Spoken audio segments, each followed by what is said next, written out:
Assalamualaikum warahmatullahi wabarakatuh. Alhamdulillahirabbil alamin. Wassalatu wassalamu ala asrofil anbiya wal mursalin sayyidina wa maulana Muhammadin wa ala alihi wa sahbihi ajmain, amma ba'd. Yang terhormat Bapak Nafiul Lubab selaku Bapak dosen pengampu mata kuliah hadis tarbawi, dan yang terhormat juga seluruh teman-teman dari kelas PAIA yang saya cintai dan saya juga banggakan. Baik, langsung saja kami dari kelompok 6 akan mempresentasikan hasil dari diskusi makalah kami yang berjudul Lingkungan Pendidikan Perspektif Hadis Muslim nomor 4807. Baik, sebelumnya izinkan kami memperkenalkan anggota-anggota kelompok dari kelompok 6 ini. Yang pertama ada Minhatus Sa'adah NIM 19 10 11 0012. Yang kedua ada Nur Lailatun Nuzuliyah NIM 13. Yang ketiga ada Muhammad Ilman Warosyad NIM 29 selaku moderator ini. Yang keempat Nabil Muhammad Farid NIM 30. Baik, kita lanjut saja ke pembahasan. Pada makalah hasil dari kelompok kami membuat 3 pembahasan. Yang pertama mengenai pengertian lingkungan pendidikan, yang kedua adalah analisis hadis Muslim nomor 4807, yang ketiga bagaimana sih relevansi teori pendidikan dengan teori hadis tentang lingkungan pendidikan di dalam keluarga. Yang pertama, pengertian lingkungan pendidikan. Menurut Kamus Bahasa Indonesia atau KBBI, yang dimaksud lingkungan itu adalah daerah yang ada di dalamnya. Sedangkan lingkungan secara umum diartikan sebagai kesatuan ruang dengan segala benda, daya, keadaan, makhluk hidup, termasuk manusia dan perilakunya, yang mempengaruhi kelangsungan kehidupan dan kesejahteraan manusia serta makhluk lainnya. Lingkungan ini dibedakan menjadi lingkungan alam hayati, lingkungan alam non hayati, lingkungan buatan, dan lingkungan sosial. Sebagai contohnya, ketika kita sedang berada di sekolahan, lingkungan biotiknya yakni berupa teman-teman yang ada di sekolahan, bapak ibu guru, serta karyawan, dan semua orang yang ada di sekolahan, termasuk juga berbagai jenis tumbuhan yang ada di kebun sekolahan, serta hewan-hewan yang ada di sekitarnya. Adapun lingkungan abiotik berupa udara, meja kursi, papan tulis, gedung sekolah, dan berbagai macam benda mati yang ada di sekitar sekolahan. Lingkungan itu dapat diartikan sebagai faktor lingkungan yang berpengaruh, dan lingkungan pendidikan ini kita kaitkan dengan berbagai faktor lingkungan yang berpengaruh terhadap praktek pendidikan. Lingkungan pendidikan sebagai lingkungan tempat berlangsungnya proses pendidikan yang merupakan bagian dari lingkungan sosial. Pengertian lingkungan menurut Zakiyah Derajat mencakup iklim dan geografis, tempat tinggal adat istiadat, pengetahuan pendidikan, serta alam. Dengan kata lain, lingkungan ini adalah segala sesuatu yang tampak dan terdapat dalam alam kehidupan yang senantiasa berkembang. Ia adalah seluruh yang ada, baik manusia maupun benda buatan manusia atau alam yang bergerak, kejadian-kejadian atau hal-hal yang mempunyai hubungan dengan seseorang. Sedangkan menurut Abuddin Nata bahwa lingkungan pendidikan Islam adalah suatu institusi atau lembaga di mana pendidikan itu berlangsung yang terdapat di dalamnya ciri-ciri keislaman yang memungkinkan terselenggaranya pendidikan Islam dengan secara yang baik. Baik, berikut ini adalah pembahasan yang kedua, yakni tentang analisis hadis Muslim nomor 4807. Mungkin hadisnya bisa dibaca sendiri-sendiri oleh para penonton atau pemirsa yang telah menonton video pembelajaran dari kelompok 6 ini. Baik, artinya telah menceritakan kepada kami, Qutaibah bin Sa'id telah menceritakan kepada kami, Abdul Aziz Ad-Darawatri dari Al-A'la dari bapaknya sampai dari Abu Hurairah bahwasanya ketika Rasulullah Shallallahu Alaihi Wasallam bersabda, setiap anak itu dilahirkan dalam keadaan fitrah, lalu kedua orang tuanya lah yang menjadikannya sebagai seorang Yahudi, Nasrani, Majusi atau penyembah api. Apabila kedua orang tuanya Muslim, maka anaknya pun akan menjadi Muslim. Setiap bayi yang dilahirkan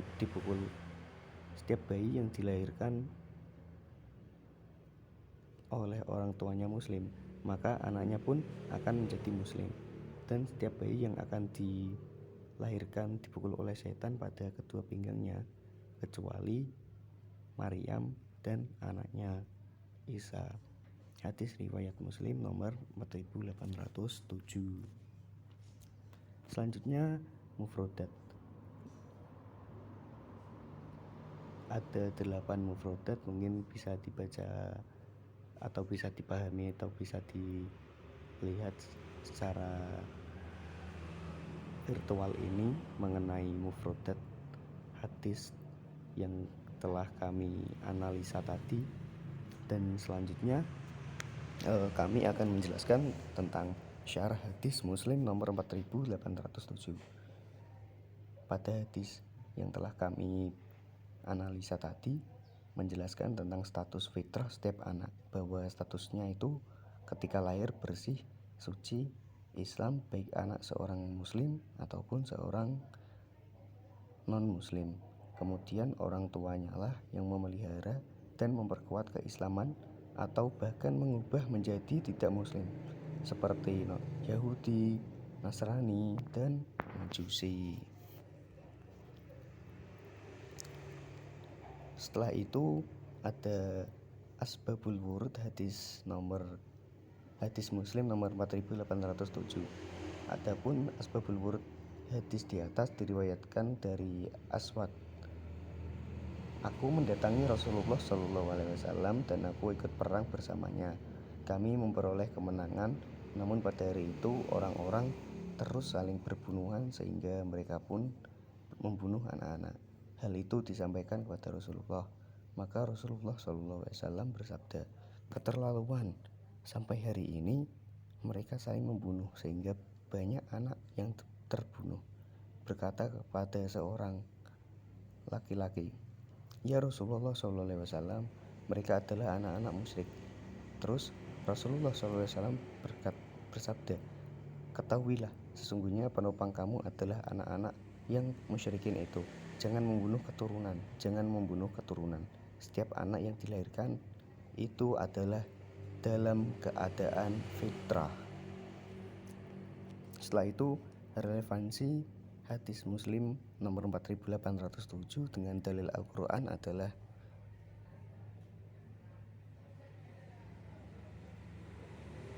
Bismillahirrahmanirrahim. Fa'akim wajhaka lid-dini hanifa fitratallahi allati fataran nasa 'alaiha la tabdila li khalqillah dzalika ad-dinul qayyim walakinna aktsaran nasi la ya'lamun. Shadaqallahul azim. Relevansi teori pendidikan dengan hadis lingkungan pendidikan dalam keluarga.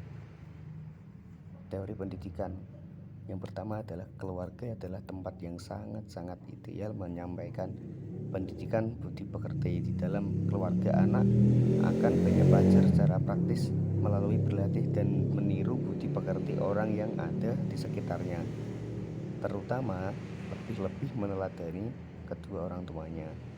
Keluarga ataupun orang tualah yang pertama dan sangat utama memberikan dasar-dasar pendidikan seperti pendidikan agama, budi pekerti, sopan santun, estetika, kasih sayang, rasa aman, dasar-dasar mematuhi peraturan, tertib, menanamkan kebiasaan-kebiasaan, dan selain sebagainya.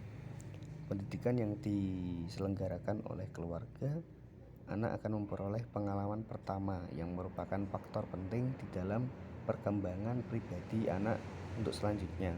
Dari penyelidikan para ahli, pengalaman pada masa anak-anak dapat mempengaruhi perkembangan individu yang kehidupan emosionalnya atau kebutuhan rasa kasih sayang anak dapat terjamin dengan baik. Hal ini disebabkan karena adanya hubungan darah antara pendidik dengan anak didik. Dalam pendidikan yang diselenggarakan keluarga, anak akan memperoleh pengalaman pertama yang merupakan faktor penting dalam perkembangan pribadi selanjutnya.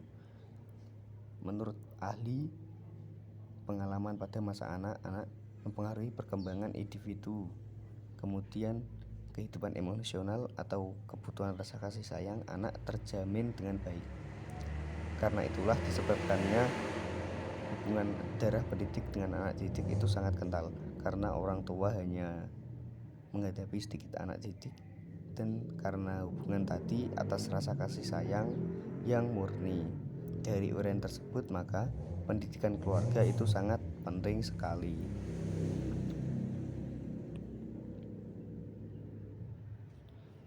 Setelah itu ada pembahasan lagi relevansi teori pendidikan dengan teori hadis lingkungan pendidikan Islam. Hadis yang diriwayatkan oleh Muslim nomor 4807 ini menjelaskan bahwa setiap manusia yang terlahir di dunia adalah lahir dalam keadaan fitrah sebagai makhluk ciptaan Allah Subhanahu wa taala. Terlepas dia terlahir dari siapapun dan dimanapun, maksud dari fitrah itu adalah Islam. Maka dapat dimaklumi bahwa di antara mereka siap menerima hal yang sesuai dengan fitrahnya.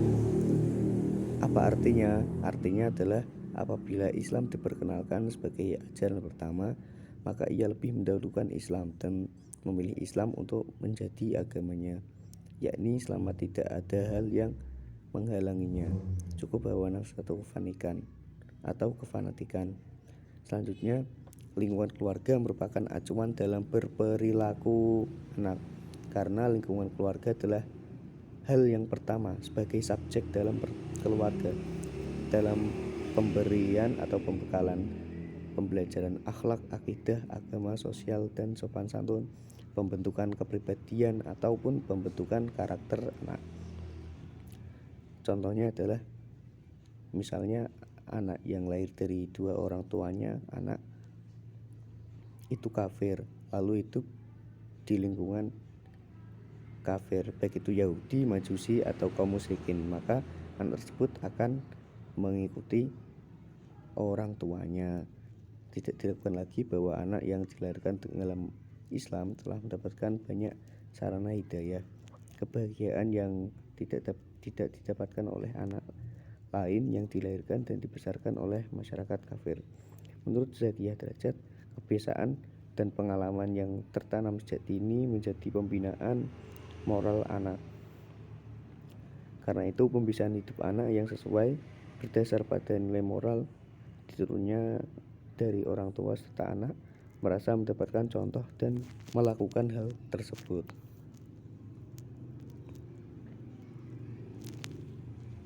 Hal itu membuat lingkungan menjadi tempat banyak berperan bagi anak untuk tumbuh dan berkembang, sehingga dapat membentuk karakter yang baik untuk anak.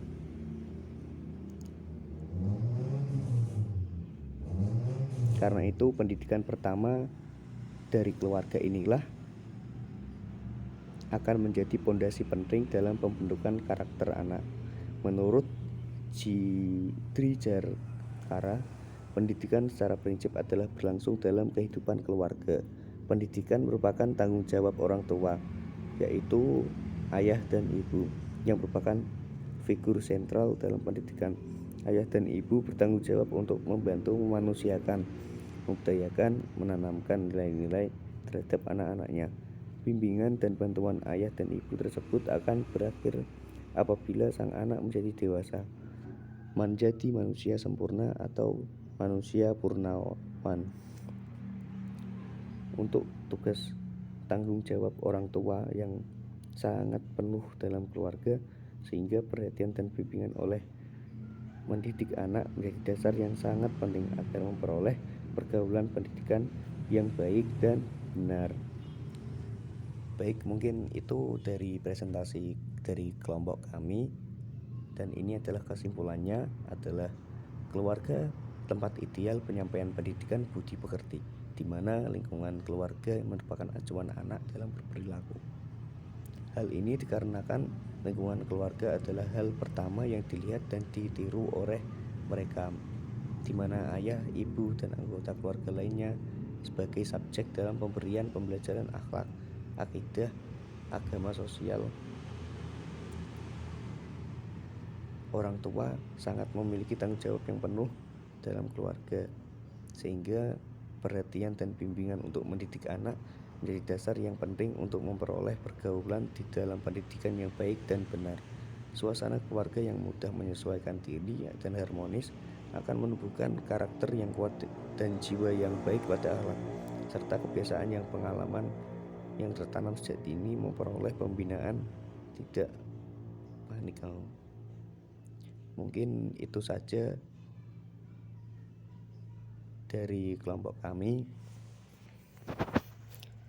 Ini adalah daftar pustaka referensi-referensi dari buku ataupun jurnal yang telah kami susun bersama kelompok 6 bersama anggota-anggota kami. Mungkin itu saja presentasi dari kelompok kami. Apabila ada tutur kata ataupun kata yang kurang berkenan di hati panjenengan dari kelompok kami, memohon maaf yang sebesar-besarnya. Cukup itu. Apabila ada pertanyaan-pertanyaan, kita bisa bahas di WhatsApp grup yang telah disediakan. Terima kasih. Dari kami, wassalamualaikum warahmatullahi wabarakatuh.